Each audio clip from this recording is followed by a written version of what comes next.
ఈ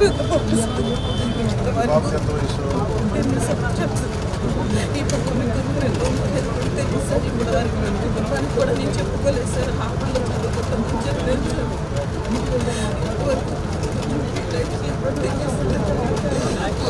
పోలీసులు న్యాయం చేస్తారని చెప్పి ఇప్పుడు ఆయన కూడా నాకు ఇప్పుడు వెళ్ళాడు. క్రైమ్ బ్రాంచ్ పంపించారు. ఇక్కడ Machavaram PS sir, Vijayawada Machavaram PS sir. చూస్తాం అని అన్నారు వాళ్ళు. మీకు ఫోన్ చేయాలి, ఫోన్ చేస్తే కానీ మేమేం చేయలేమని చెప్పారు సార్. ఎఫ్ఐఆర్ పెట్టాను సార్. నమస్కారం సార్. నా దగ్గరికి శివకుమారి గారు అని చెప్పి George institute of global health private కంపెనీలో పనిచేస్తున్నారు. వాళ్ళు మన వాళ్ళ అమ్మాయిని ఒక 8 months బ్యాక్ కిడ్నాప్ చేశారని ఒక కేసు వచ్చింది సార్. వాళ్ళ అమ్మాయిని అది 8 months సార్. మనకి ఎఫ్ఐఆర్ కూడా ఉంది సార్. ఒకసారి మీరు కొంచెం చూసి కొంచెం ఒకసారి నాకు అప్డేట్ ఇవ్వండి sir. Please sir, request sir. పంపిస్తాను సార్. మన కేకే గారిని పంపిస్తాను సార్. ఆవిడ పంపిస్తాను సార్. చూడండి సార్.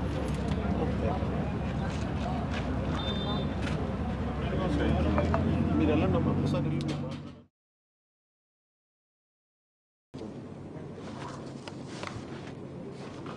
సో భీమవరం వాస్తవ్యంలో వాళ్ళ మదర్ వచ్చి వాళ్ళ ఇంకొక కూతురుని తీసుకొచ్చి ఇట్లా నా బిడ్డని 9 నెలల క్రితం కిడ్నాప్ చేయాలని తీసుకెళ్ళిపోయారు.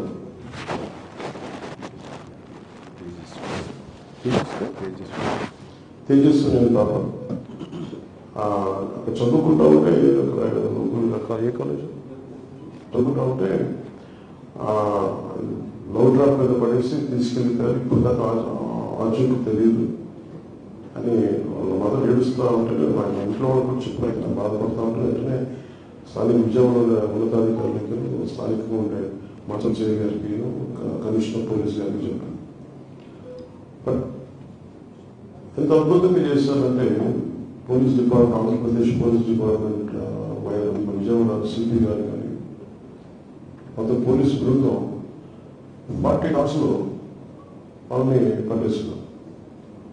కేరళ పట్టుకుని వెళ్ళారు, బెంగళూరు వెళ్ళారు, స్పెషల్ టీమ్ని పెట్టారు. కేరళ వెళ్ళారు, బెంగళూరు వెళ్ళారు. ఫైనల్ జమ్మూ అండ్ కాశ్మీర్లో జమ్మూ ట్రేస్ అవుట్ చేశారు.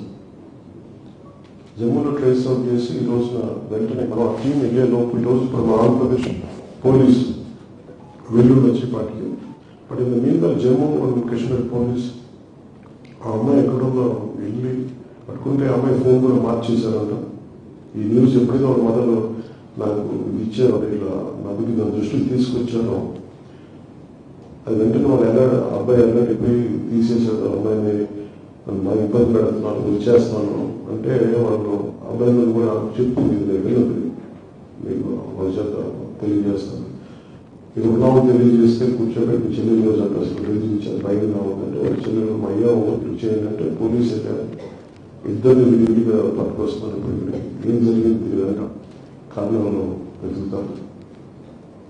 ఇక్కడ మీకు ఎందుకు చెప్తున్నానంటే ఒక తల్లి తాలూకు వేదన, ఏడుపు కథ 5 సంవత్సరాల కాలంలో ప్రతి ఒక్కరు బాధపడ్డారు. అంటే అదే ప్రభుత్వం, ఇదే పోలీసు ప్రభుత్వం కనుక అనుకుంటే చేయగలదనడానికి ఒక చిన్న నిదర్శనం. ఆంధ్రప్రదేశ్ నుంచి గతంలో 30,000 సంవత్సరాలు 30,000 ఆడపిల్లలు అదృశ్యం అయిపోయి రకరకాల కారణాల వల్ల దాని మీద మనకి ఏం చేయలేదు. మనం ఈ రోజున దాంట్లో భాగంగానే నాకు చాలా కదిలి మన బాధ్యత తీసుకోవాలని చెప్పి ఈ రోజున నేను ఒకటే చెప్పాను అందరూ కూడా, ఇది మీరు ఒక కేసు స్టడీగా చేయాలి, మీరు మొదలవుతూ దయచేసి రిక్వెస్ట్ ఉన్నారు. ఎందుకంటే ఇది ఎక్కడో చోట చాలా కదలిక మొదలైతే తప్ప పెద్దగా అవుతుంది.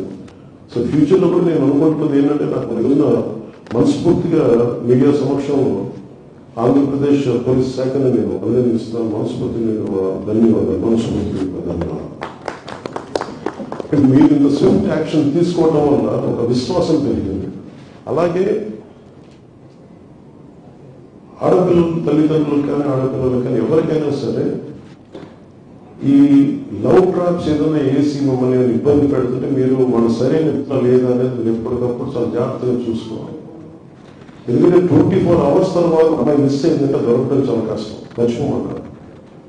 48 hours అయితే ఇంక మీరు మర్చిపోయి వెళ్ళిపోతారో తెలియదు, బాంబే వెళ్ళిపోతారో తెలియదు, బెంగళూరు వెళ్ళిపోతారో ట్రేస్ అవుట్ చేయలేమని చాలాసార్లు పోలీస్ వ్యవస్థ నిస్సహాయత ఉంటుంది. కానీ మన ఆంధ్రప్రదేశ్ పోలీసుని అభినందించాల్సింది 9 నెలలు మిస్ అయితే పట్టుకోగలిగారంటే hats off to AP police. అంత పట్టుకున్నా సర్ప్రైజ్ అనిపించింది నాకు. మిడ్ నైట్ చెప్పాను, నాకు ఇట్లా వచ్చింది, ట్రేస్ అవుట్ చేసాం అంటే నేను వెంటనే రేపు రివ్యూ మీటింగ్ మధ్యలో మాట్లాడతానని చెప్పాను. సో కమిషనర్ పోలీస్ గారు కూడా అభినందించారు, విజయవాడ కమిషనర్ పోలీస్ గారు.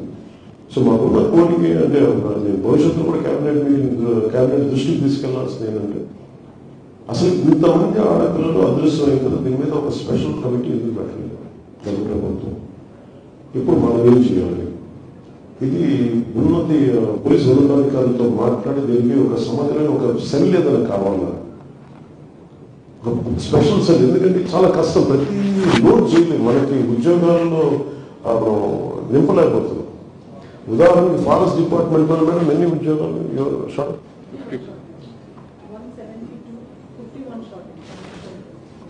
170 అదే తక్కువ, బట్ 50+ షార్టేజ్. దాంట్లో DM4 నుంచి beat officer, forest beat officer దాకా. అలాగే ఏ శాఖలో తీసుకున్నా కానీ సిబ్బంది కోరుతుంది, దాన్ని ఎలా చేయాలి. అలాగే పోలీస్ శాఖ వచ్చేటప్పటికి అందరికీ, నాకు కూడా పోలీసు అధికారులకి నాకు లోడ్ పెంచడం నాకు ఇష్టం లేదు. ఒక వ్యక్తి ఎన్ని పనులను చేయగలరు, ఎన్ని కేసులను హ్యాండిల్ చేయగలరు.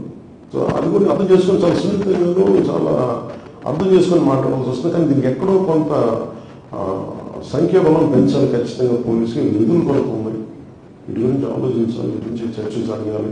నిధులు రావాలి, లోపలికి పెట్టుబడులు రావాలి. లా అండ్ ఆర్డర్ చాలా బలంగా ఉంటాయి తప్ప పెట్టుబడులు ఉండవు.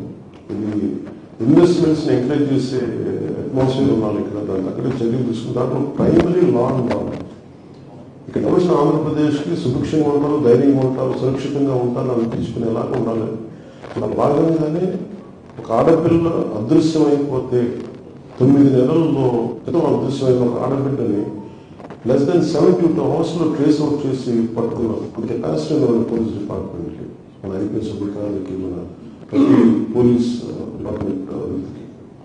సో దాన్ని సద్వినియోగం చేసుకొని ఒకటే ప్రపోజల్ భవిష్యత్తులో పెట్టాలనుకుంటున్నాం. స్పెషల్ సెల్ ఎస్పెషల్ మిస్సింగ్ కేసులకు సంబంధించి, ఎందుకంటే ఇది హెవీ